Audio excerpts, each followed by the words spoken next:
Hello everyone, आज हम एक नया टॉपिक लेंगे अरिथमेटिक प्रोग्रेशन का, जिसको बोलते हैं selection of term. So arithmetic progression का पहला टॉपिक है आज का अरिथमेटिक प्रोग्रेशन का आज का टॉपिक है हमारा selection of term. Selection of term.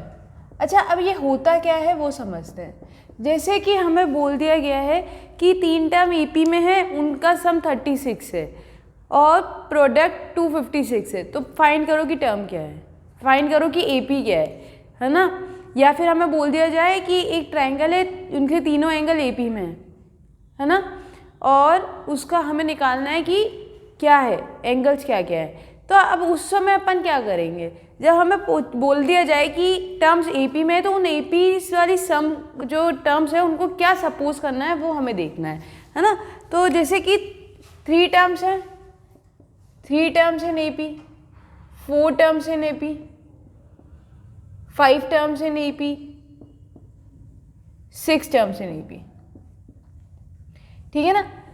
तो क्वेश्चन में 3 टर्म्स भी बोला जा सकता है कि 3 टर्म्स एपी में, 4 टर्म्स एपी में, 5 टर्म्स एपी में, 6 टर्म्स एपी में। तो उनको क्या करके देखना है ना। तो सबसे पहली बात करते हैं कॉमन डिफरेंस की, कि कॉमन डिफरेंस क्या चलेगा, और फिर डिसाइड करेंगे कि हमें टर्म्स क्या सपोज करनी है। ठीक है, common difference and terms supposed. ठीक है, तो देखो जब ऑड नंबर की टर्म्स हो ना 3, 5, तो कॉमन डिफरेंस डी चलता है। तो जैसे ये ऑड नंबर की टर्म्स है तो इसका कॉमन डिफरेंस डी चलेगा, और ये 5 है तो इसका भी कॉमन डिफरेंस डी चलेगा। और इवन टर्म्स वाली का जो कॉमन डिफरेंस होता है वो 2D चलता है। तो ये 4 है तो इसका भी 2D चलेगा कॉमन डिफरेंस, और इसका भी 2D चलेगा। ठीक है, आई होप यहाँ तक आपको क्लियर हुआ होगा। अच्छा, अब टर्म सपोज करने की बात करते हैं। तो 3 टर्म्स है तो पहला तो ए हो जाएगा, ठीक है ना। उसके बाद वाला क्या आएगा, a प्लस डी, और उससे पहले वाला क्या आएगा, a माइनस डी। अगर अपन ये टर्म सपोज करके चलेंगे तो हमारी कैलकुलेशन कहीं ना कहीं बहुत इजी हो जाएगी।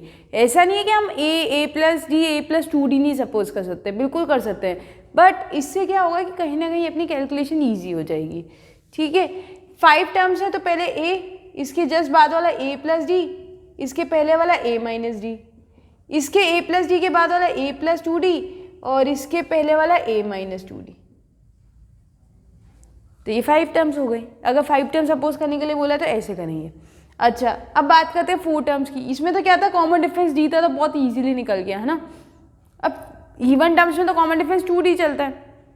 उस केस में क्या करेंगे, तो उस केस में क्या करते हैं कि a ना मान के हम मानते हैं कि फर्स्ट टर्म जैसे a माइनस डी है तो second term a plus D है, थर्ड टर्म अगर a माइनस 3d है तो ये a प्लस 3d है। ये 4 टर्म्स हो गई।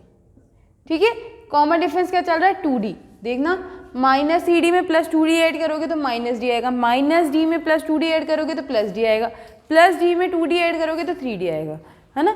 वैसे कुछ 6 टर्म्स में भी हो सकता है, जैसे कि यह होगा a माइनस डी, फिर इसका पेयर कितना होगा a प्लस डी, फिर 2 छोड़ दो तो a माइनस 3d हो जाएगा, यहाँ a प्लस 3d यहाँ हो जाएगा, फिर उसके बाद में a माइनस 5d यहाँ हो जाएगा, और यहाँ पे a प्लस 5d हो जाएगा। तो ऐसे टर्म सपोज होती है। ठीक है, सो आई होप यहाँ तक आपको क्लियर हुआ होगा, ये टेबल क्लियर हुई होगी। अब इस पे क्वेश्चंस देखते हैं।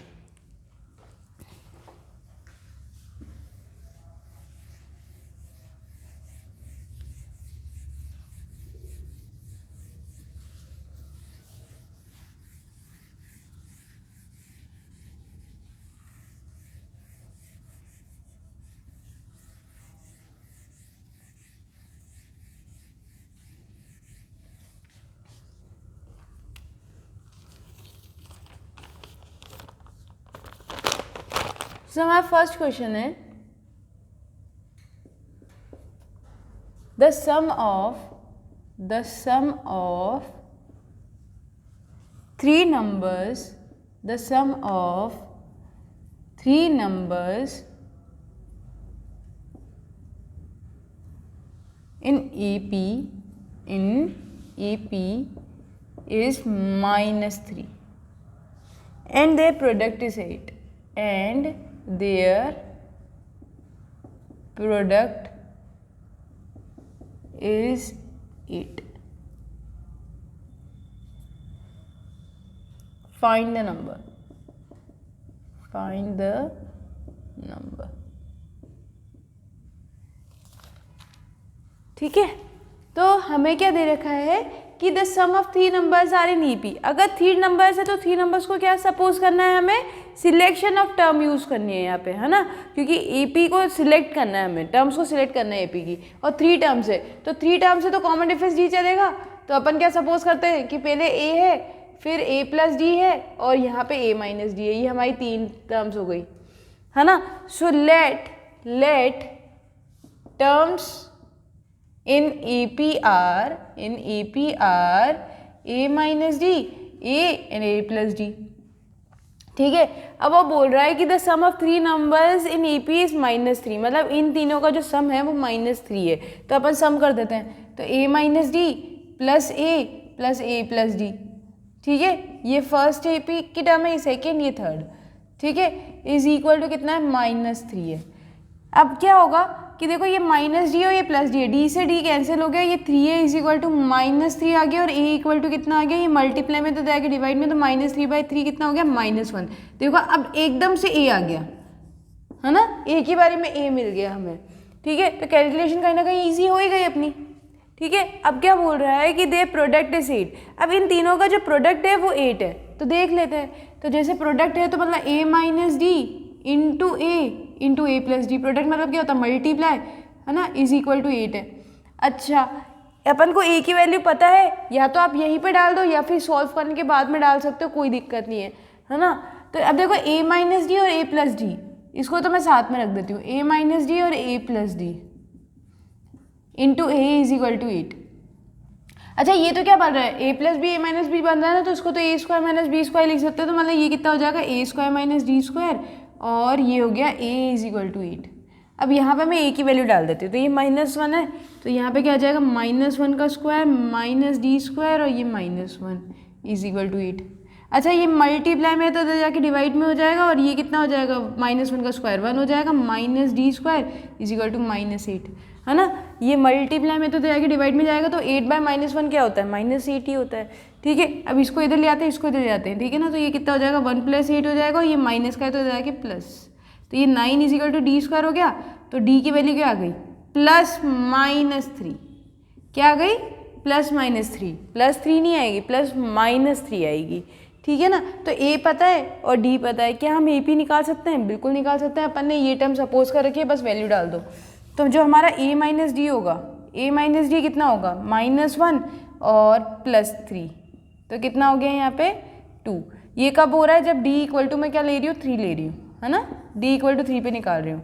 फिर a निकलेगा तो -1, और a प्लस डी निकलेगा तो कितना निकलेगा, -1, और इधर कितना हो जाएगा, ये हो जाएगा -3, तो कितना हो गया, -4, है ना. ये d यहाँ पे मैंने -3 ले रखा है, तब मैंने सॉल्व किया है. d इज इक्वल टू -3 ले रही हूँ मैं इस केस में, तो यहाँ पे कितना हो जाएगा, a माइनस डी, तो ये कितना हो जाएगा, माइनस माइनस प्लस हो जाएगा, तो -1 + 3 is equal to 2, -1 -4.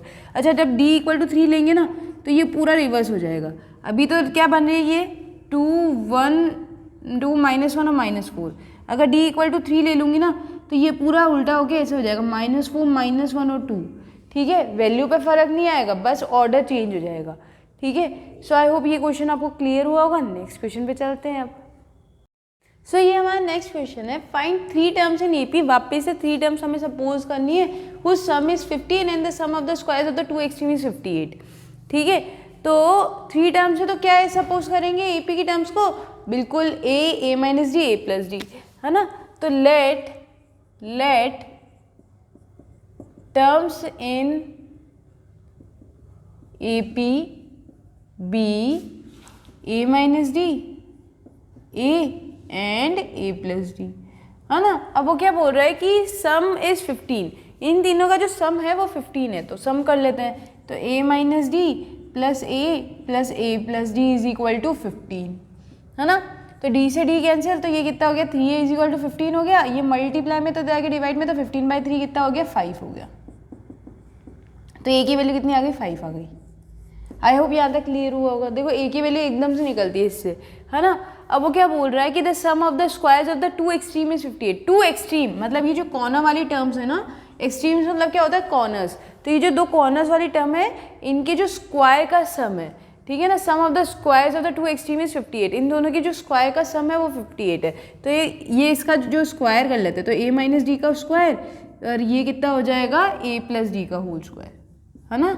Is equal to कितना आ गया, 58 आ गया। अच्छा इसको यहाँ पहले खोल लेते हैं, फिर बाद में a की वैल्यू डालेंगे, है ना। तो ये कितना हो जाएगा, a माइनस बी का होल स्क्वायर लग जाएगा, तो a square plus D square minus 2ad हो जाएगा। और ये कितना हो जाएगा, a square plus D square plus 2ad is equal to 58। 2ad minus 2ad cancel हो जाएगा, तो a square plus a square कितना हो जाएगा, 2a स्क्वायर हो जाएगा हमारा, और d square plus D square 2d square equal to 58 हो जाएगा। ठीक है, अब देखो 2 कॉमन आ रहा है, तो पहले 2 कॉमन ले लेते हैं।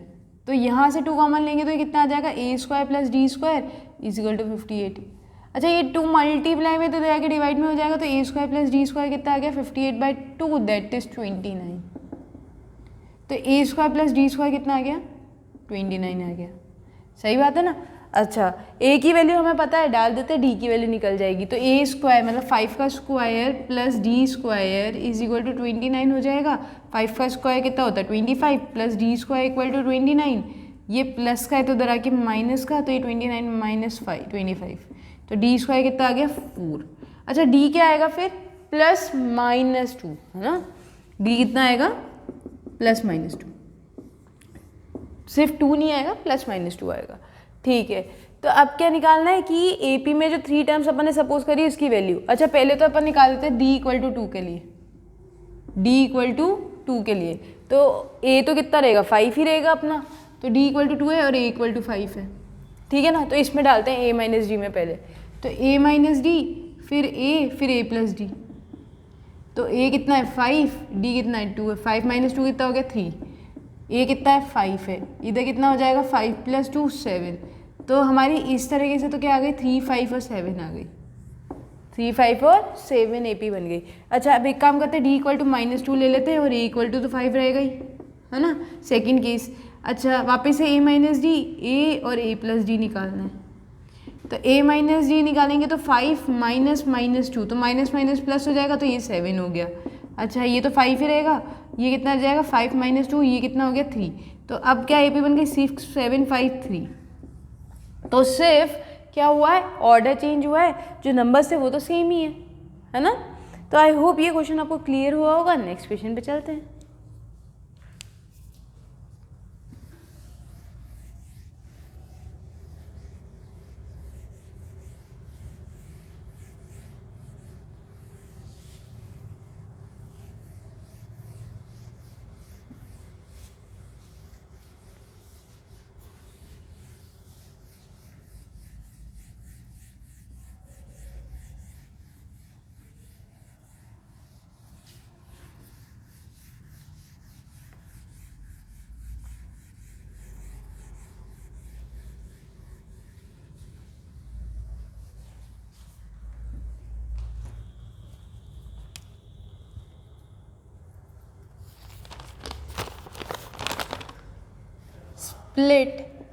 split 207 into 3 terms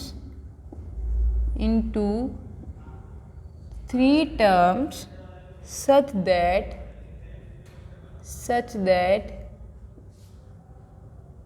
these are in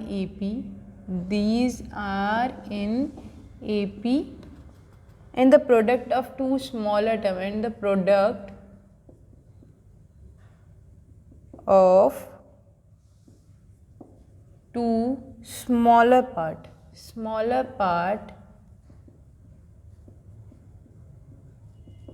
is 4623। ठीक है, तो ये क्वेश्चन करने का ट्राई करते हैं हम। हमें क्या करना है, 207 को 3 टर्म्स में स्प्लिट करना है कि तीनों AP में आए। अब 3 टर्म्स है तो 3 टर्म्स सपोज करनी पड़ेगी, कौन से लें, वही a माइनस डी, a और a प्लस डी, है ना। तो let 3 terms in AP be a minus D, a and a plus D. Right. अब क्या है कि ये 207 को इन तीनों में स्प्लिट करना है, मतलब क्या होगा कि इन तीनों का सम 207 होगा। अगर 207 को हम इन तीन टर्म में स्प्लिट कर रहे हैं तो अगर तीनों को ऐड करेंगे तो वापस से 207 ही मिलेगा। मतलब कि इन तीनों का जो सम है a minus D plus A plus D, ये कितना है 207 है, ठीक है ना। तो ये d से d कैंसिल, तो ये 3a इजिकल टू 207 हो जाएगा, ये 3 मल्टीप्लाई में तो दे आगे डिवाइड में, तो 207/3, सो ये कितना हो जाएगा 6, और ये कितना हो जाएगा 3 6 18 27 69, है ना। तो a की वैल्यू 69 आ गई यहाँ से, ठीक है ना। अब क्या बोल रहा है, and the product of the to smaller part is 4 6 2 3। अच्छा, टू स्मॉलर पार्ट कौन से होंगे, ये दोनों, a प्लस डी तो सबसे बड़ा ही होगा ना। स्मॉलर पार्ट, दो जो स्मॉलर पार्ट है उसका जो प्रोडक्ट है, and the product of the to smaller part is 4 6 2 3, मतलब इन दोनों का जो प्रोडक्ट है वो 4 6 2 3 है। तो कर देते हैं, तो a माइनस डी इंटू ए और इज इक्वल टू कितना है 4 6 2 3 है, ठीक है। अच्छा, अब देखो a की वैल्यू यहाँ पे भी डाल सकते हो या फिर बाद में भी डाल सकते हो, ठीक है। तो मैं यहीं से डाल देती हूँ, ये कितना हो जाएगा 69 माइनस डी इंटू यहाँ पे कितना हो जाएगा 69 इज इक्वल टू 4 6 2 3। अच्छा, 69 माइनस डी ये मल्टीप्लाई में तो इधर जाके डिवाइड में हो जाएगा, तो 4 6 2 3 अपॉन में 69, ठीक है। अच्छा देखो, दोनों ही 3 से डिविजिबल है तो पहले 3 से कट कर लेते हैं, तो ये कितना हो जाएगा 23 हो जाएगा, और ये कितना हो जाएगा अपना 3 1 3 16, मतलब कितना हो जाएगा 5, और यहाँ पे 4 यहाँ पे 1, ठीक है। अब ये 1541 देखते हैं 23 से डिविजिबल है भी कि नहीं, है ना। तो चेक कर लेते हैं, तो 23 से ये कितनी टाइम डिविजिबल है वो चेक कर लेते हैं। तो 1541 डिवाइड कर लेते हैं यहीं पे, 1541 डिवाइड बाय 23, ठीक है। तो 23 5 तो होता है 115, ठीक है, तो वो छोटा पड़ेगा, तो अपन 23 6 कर लेते हैं। सो 6 3 18 6 2 12, ये कितना हो जाएगा 138, है ना। तो यहाँ से फिर 138 में मैं आगे बढ़ूँगी तो वो बहुत आगे चला जाएगा, तो 6 से कर लेते हैं। तो ये 138 और ये 14 में से 8 गया तो 6, ठीक है, और यहाँ से 1, तो ये कितना आ गया 161 आ गया, ठीक है। अब 161 कब आता है 7 टाइम्स, कितनी बार आता है 7 टाइम्स, एक बार चेक कर लेते हैं। 7 3 21, 7 2 14 और ये 161, ठीक है ना, बिल्कुल सही है। तो 161 इज इक्वल टू 0, तो 23 से ये 67 टाइम्स जाएगा, तब जाके ये कम्प्लीटली डिविजिबल हो जाएगा। तो 69 minus D is equal to 67 हो गया, इसको माइनस डी को प्लस डी कर लेते हैं उधर ले जाके, और ये 69 minus 67 is equal to D हो जाएगा। तो डी इक्वल टू कितना आ गया 2 आ गया। अब d भी पता लग गया, a भी पता लग गया, क्या हम टर्म्स निकाल सकते हैं, बिल्कुल निकाल सकते हैं। तो ये कितना हो जाएगा a माइनस डी, ए और a प्लस डी, ठीक है ना। a की वैल्यू क्या चल रही है हमारी, यहाँ पे 69 चल रही है, और d कितना चल रहा है 2 चल रहा है, ठीक है। तो ये देखो 69 माइनस 2 कितना हो गया 67 हो गया, ठीक है। फिर 69 ही रहेगा, और यहाँ पे 69 प्लस 2, तो ये कितना हो जाएगा 71 हो जाएगा। तो 67 69 और 71, ये हमारी क्या आ गई AP में आ गई, और ये हमारा आंसर हो गया, ठीक है। सो आई होप आपको ये क्वेश्चन क्लियर हुआ होगा और आज का लेक्चर भी क्लियर हुआ होगा। नेक्स्ट लेक्चर में मिलते हैं। Thank you so much.